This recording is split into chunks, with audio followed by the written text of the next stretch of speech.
Bismillahirrahmanirrahim. Assalamualaikum warahmatullahi wabarakatuh. Kayaknya ibu-ibu belum ada suaranya. Assalamualaikum warahmatullahi wabarakatuh.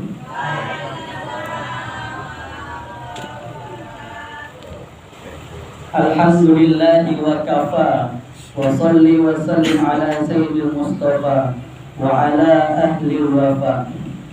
Allahumma salli ala sayyidina Muhammad wa ala ali sayyidina Muhammad, amma ba'd. Pertama-tama yang kami hormati para alim ulama, para tokoh masyarakat, para bapak, ibu-ibu yang tidak bisa disebutkan satu persatu, namun tidak mengurangi rasa hormat kami kepada Bapak Ibu sekalian. Alhamdulillah, kita bersyukur atas segala kenikmatan dan karunia kita yang telah dilimpahkan oleh Allah, sehingga pada kesempatan kali ini kita dapat berkumpul bersilaturahim di kediaman Bapak Haji Joko Adi Juniarto dalam keadaan sehat walafiat. Alhamdulillah. Bapak Ibu sekalian, mungkin kita sudah banyak mengetahui bahwa sebentar lagi bulan Ramadan akan datang dalam kehidupan kita. Nah, tentu rasa bahagia harus kita tanamkan di dalam hati dan pikiran kita. Nah, rasa bahagia itu pasti berbeda dengan rasa bahagianya anak kecil. Saya ingat dulu waktu masih kecil, kalau puasa sampai maghrib dikasih duit. Nah, itu bahagia. Malam-malam beli mercon. Nah, pasti rasa bahagia anak kecil dengan rasa bahagianya kita yang sudah usia 25 tahun ke atas ataupun yang 40 tahun pasti berbeda. Nah, kenapa kita harus berbahagia? Yang pertama, di dalam bulan suci Ramadan ini Allah Subhanahu wa taala akan mengampuni dosa-dosa kita. Dalam hadis, man shoma Ramadan imanan wa ihtisaban ghufira lahu ma taqaddama min dzambi. Barang siapa yang berpuasa di bulan Ramadan karena keyakinan iman dan mengharapkan ridho dari Allah, maka dosa-dosa yang lalu akan diampuni oleh Allah. Nah, ini menjadi salah satu rasa kebahagiaan kita ketika datangnya bulan Ramadan.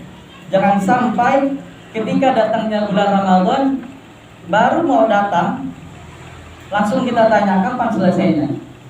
Ramadan belum datang tapi kita udah nanya kapan selesainya ya, kapan lebarannya.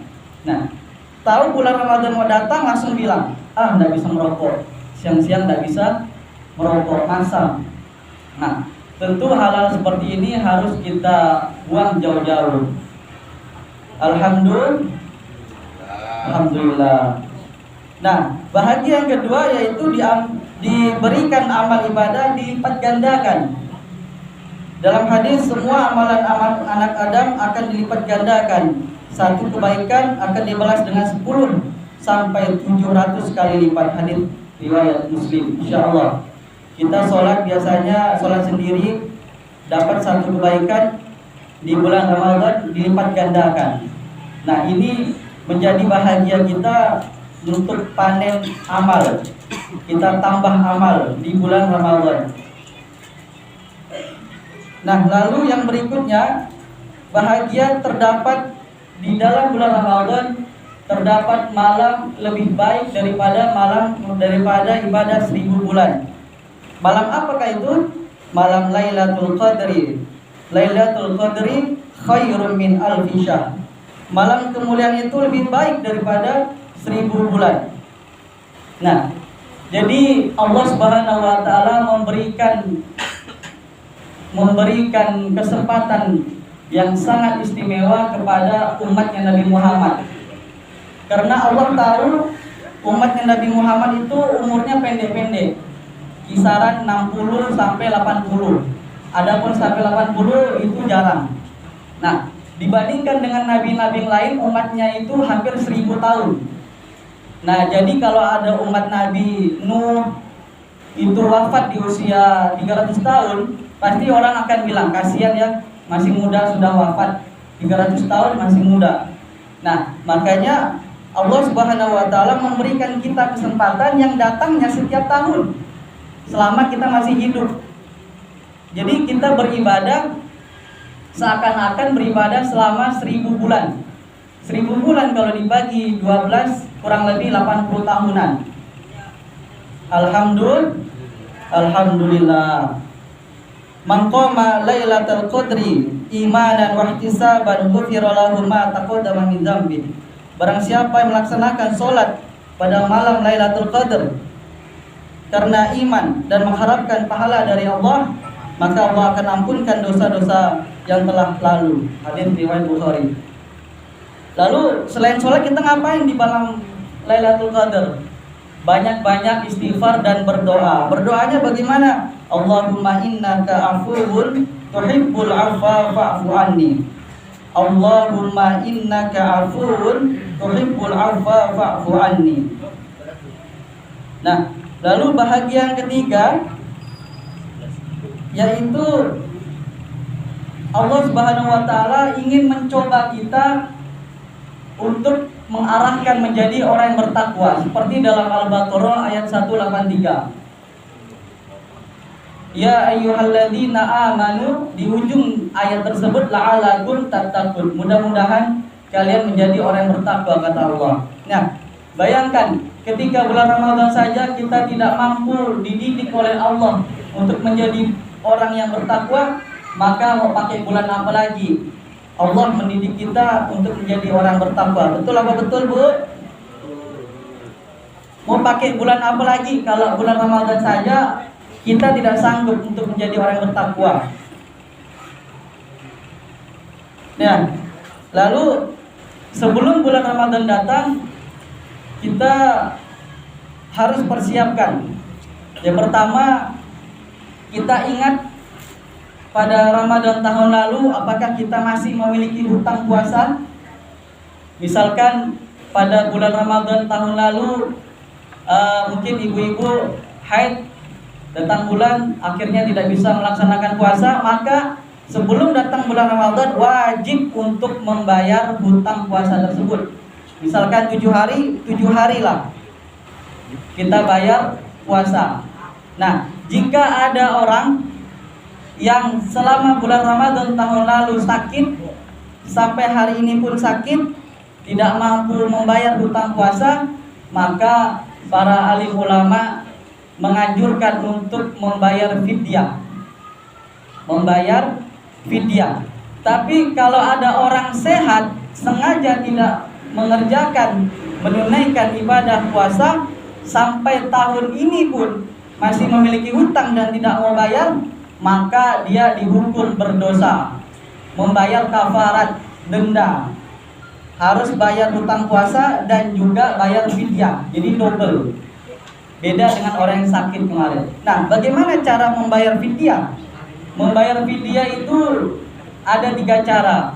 Yang pertama, kita cari orang yang tidak mampu atau orang miskin, kita ajak satu orang makan di rumah. Makan pagi, makan siang, makan malam. Itu terhitung 1 hari puasa.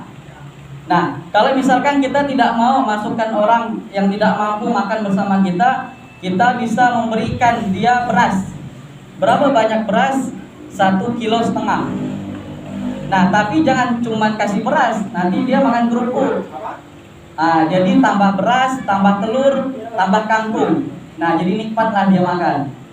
Kalau cuma antar beras, nanti dia makan lauknya kerupuk. Betul apa betul, Bu? Nah, bayar fidyah yang terakhir, kalau tidak mau mengajak orang tidak mampu makan di rumah, tidak sempat juga belanja beras, apalagi belanja minyak, maka kita boleh memberikan uang. Misalkan di Pontianak ini sekali makan ayam geprek 10.000, kalikan pagi, siang, malam berarti satu hari 30.000. Utang puasa 10 hari atau 30 hari karena sakit-sakitan, jadi 30.000 dikalikan 30 hari sama dengan 900. Apakah boleh hutang puasa dalam 1 bulan untuk satu orang saja, orang miskin? Boleh, cuman yang lebih baik dibagikanlah 3 atau 4 orang miskin. Nah, apakah boleh bayar fidyah di luar pulau? Boleh. Yang penting tetap bayar fidyah. Kapan bayar fidyah? Hari itu juga dia tidak bisa melaksanakan puasa atau sebelum datang bulan puasa tahun ini. Alhamdulillah. Nah, lalu di dalam Ramadan ada yang kita diwajibkan untuk membayar zakat. Nah, kalau di zaman Rasulullah membayar zakat menggunakan kurma, kismis ataupun gandum. Nah, kalau di Indonesia membayar zakat menggunakan beras. Nah, tapi boleh juga menggunakan uang. Menurut mazhabnya Abu Hanifah, boleh bayar zakat menggunakan uang. Nah, baik Bapak Ibu sekalian, mungkin sampai di sini. Mudah-mudahan kita menjadi orang yang mampu untuk dididik Allah di bulan Ramadan, untuk menjadi orang yang bertakwa. Dan saya hanya ingin mengamalkan wattawasau bil haq wattawasau bil sabr. Saling mengingatkan dalam kebenaran dan saling mengingatkan dalam kesabaran. Karena sesungguhnya manusia itu al-insanu mahallul khata' wan nisya. Jadi manusia itu tempatnya salah dan hilang. Maka kita sama-sama saling mengingatkan kesalahan maupun kesabaran. Jadi jangan sampai ketika ada saudara kita yang terjerumus dalam kemaksiatan, ada yang misalkan mohon maaf ada yang main judi dan lain sebagainya, kita wajib untuk menegur. Alhamdulillah, mungkin cukup sampai di sini. Mohon maaf bila ada kesalahan yang dapat menyinggung perasaan Bapak dan Ibu sekalian. Saya akhiri. Assalamualaikum warahmatullahi wabarakatuh.